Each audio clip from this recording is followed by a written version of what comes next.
আসসালামু আলাইকুম। শেফাস কুকে সবাইকে স্বাগতম। আশা করি সবাই ভালো আছেন। আজ আমি আপনাদের সাথে শেয়ার করছি খুবই মজার একটা রেসিপি, বেগুন এবং ডিমের রেসিপি। আর যেহেতু চলছে শীতকাল, আর শীতকাল মানেই হচ্ছে টাটকা টাটকা সবজি। তো চলুন শুরু করা যাক পুরো প্রস্তুত প্রণালী। প্রথমেই আমি বেগুনগুলোকে কেটে নিয়েছি আর পানির মধ্যে ভিজিয়ে রেখেছিলাম যাতে কষটা চলে যায়, সেজন্য একটা ধোয়া দিয়ে আবার পানি দিয়ে রেখেছি কষ চলে যাওয়ার জন্য। আর এখানে আমি ডিম রেখেছি, ডিমগুলো আমি ভাজি করে নিব আর কি। তো এখন যেটা করব, পানি থেকে বেগুনটা তুলে একটু ঝরিয়ে রেখেছিলাম।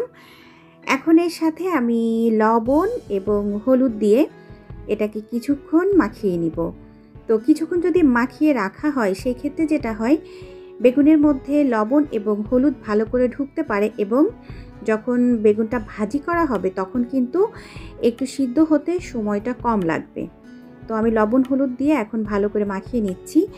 আর এখানে আমি একটা টিপস দিয়ে দিব, যখন আপনারা বেগুন ভাজি করবেন তো তখন কিন্তু একটু সামান্য পরিমাণ চিনি দিয়ে দিবেন, তাহলে বেগুন ভাজি করার পরে তখন কিন্তু সুন্দর একটা কালার আসবে। আর ওই বেগুনটা একটু হালকা মিষ্টি মিষ্টি লাগবে, আসলে খেতে খুবই ভালো লাগবে। আর আমি কিন্তু পার্সোনালি বেগুনটা খুব পছন্দ করি। তো মাখানো হয়ে গিয়েছে, এখন আমি এভাবে 10 মিনিট রেখে দিব। 10 মিনিট পর আমি বেগুনগুলোকে ভাজি করে নেব। বেগুন ভাজি করতে চলে এসেছি, প্যান বসিয়ে দিয়েছি, প্যানটা গরম হয়ে গিয়েছে। এখন আমি দিয়ে দিচ্ছি তেল। আর এখানেও কিন্তু থাকছে একটা টিপস, তাই আশা করছি পুরো ভিডিও জুড়ে আমার সাথেই থাকবেন। তেল দিয়ে দিয়েছি, আর বেগুন ভাজি করতে কিন্তু বেশি তেল দিব না, কারণ যেহেতু এটাকে আমি আবার পরে রান্না করব ওই জন্য। তো এখন কিন্তু তেলটা গরম হয়ে গিয়েছে আর কি। এই পর্যায়ে আমি স্প্যাচুলার সাহায্যে এখন তেলটাকে ভালো করে প্যানের চারিপাশে ছড়িয়ে দিচ্ছি। আর চুলার আঁচটা কিন্তু আমি মিডিয়ামে রেখেছি, কারণ আমি ভাজি টাজি যাই করি না কেন আমি চুলার আঁচ মিডিয়ামে রেখেই ভাজি করি। এখন আমি বেগুনগুলো দিয়ে দিচ্ছি। তো এখানে যে টিপসটা আমি দিব, বেগুন কিন্তু আমি কেটেছি, দেখতে পাচ্ছেন। একটা হচ্ছে বেগুনের মানে কি বলবো, এই যে দেখতে পাচ্ছেন, আপনারা যখন ভাজি করবেন তখন কিন্তু ওই যে আমি যে পাশটা দিয়েছি ওভাবেই দিবেন। ওইভাবে যদি বেগুনটা দেওয়া হয় তাহলে কিন্তু বেগুনের তেলটা কম টানে, কারণ বেগুন ভাজিতে কিন্তু তেলটা একটু বেশি টেনে নেয়। মানে হলো খোসাওয়ালা পাশটা নিচে দিয়ে তারপর বেগুনটা ভাজি করবেন, তাহলে তেলটা কম লাগবে। এখন আমি বেগুনটা ভাজি করে একবারে ফিরে আসছি, আমি পুরোটা দেখাচ্ছি না। চলে এসেছি রান্নায়, এজন্য কড়াই বসিয়ে দিয়েছি। কড়াই গরম হয়ে যাওয়ার পরে আমি এখানে পরিমাণ মতো তেল দিয়ে দিচ্ছি। আর আজকে রান্নাটা করছি আমি হচ্ছে দুধ দিয়ে। তো এই রান্নাটা আপনারা নারকেলের দুধ দিয়ে করতে পারেন, আমি আজকে গরুর দুধ দিয়ে করছি।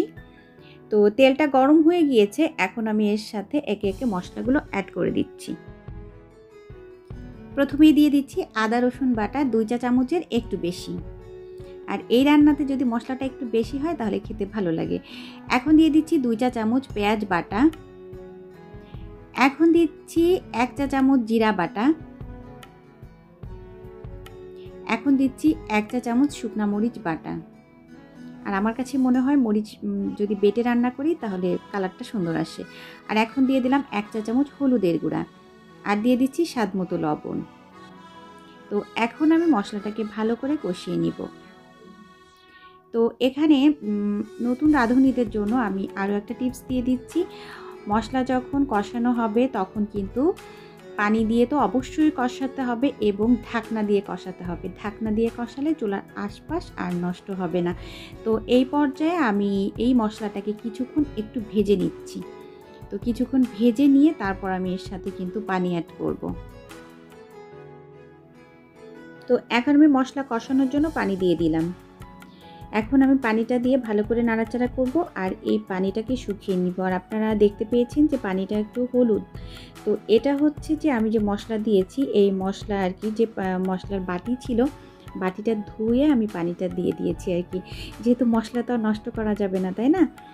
তো এই পর্যায়ে এখন আমি এর সাথে অ্যাড করে দিচ্ছি তেজপাতা, আর এর সাথে এখন অ্যাড করব গরম মশলা। তো আর এই রান্নাতে অবশ্যই কিন্তু গরম মশলা, তেজপাতা এইগুলো দিতে হবে, কারণ এই রান্নাতে এই জিনিসগুলো না দিলে আসলে আসল স্বাদটা আসবে না এবং ভালো লাগবে না।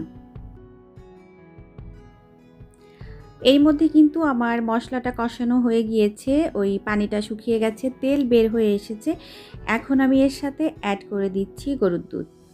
আর এখানে আমি গরুর দুধ দিয়েছি, আপনারা এখানে কিন্তু নারকেলের দুধ দিয়ে রান্না করবেন, কারণ আমার কাছে নারকেলের দুধ ছিল না বলেই আমি গরুর দুধটা দিয়েছি, না হলে কিন্তু আমিও নারকেলের দুধটাই দিতাম। তো আমি যতটুকু ঝোল রাখতে চাচ্ছি আমি সেই অনুযায়ী আর কি দুধটা দিয়ে দিয়েছি। এখন আমি বলক ওঠা পর্যন্ত অপেক্ষা করছি। এর মধ্যে কিন্তু আমি 1 চা চামচ চিনি দিয়েছি স্বাদের জন্য। বলক উঠে গিয়েছে, এখন একটু নাড়াচাড়া করছি, আর নাড়াচাড়া করে আমি সেই বেগুনগুলোকে এখন দিয়ে দিব। যেহেতু বেগুনগুলো কিন্তু ভাজি করা, তাই এটা কিন্তু হতে আর বেশি একটা সময় লাগবে না।